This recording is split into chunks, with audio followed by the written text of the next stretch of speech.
কিভাবে দ্রুত ভুঁড়ি কমাবেন? নিয়মিত হালকা এবং মাঝারি ব্যায়াম যেমন হাঁটা, জগিং, সাইক্লিং ও সাঁতার কাটা করতে পারেন। পেটের উপর বিশেষভাবে লক্ষ্য রেখে অ্যাবডোমিনাল এবং প্লাঙ্কসের মতো ব্যায়াম করুন।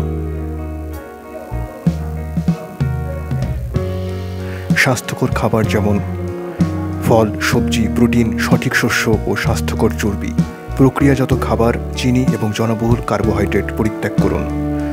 পর্যাপ্ত পানি পান করুন, যা মেটাবলিজম বাড়াতে সাহায্য করে এবং শরীর থেকে টক্সিন বের করতে সাহায্য করে। প্রতিদিন 7-8 ঘন্টা ঘুমানোর চেষ্টা করুন, কারণ কম ঘুম ভুঁড়ি বাড়ানোর সাথে যুক্ত। যোগ ব্যায়াম, মেডিটেশন বা শিথিল করার বিভিন্ন পদ্ধতি প্রয়োগ করে স্ট্রেস কমান। উচ্চ স্তরের স্ট্রেস শরীরে বেশি ফ্যাট জমার কারণ হতে পারে। বাড়তি ক্যালোরি থেকে বিরত থাকতে চেষ্টা করুন এবং খাবার পরিমাণ নিয়ন্ত্রণ করুন।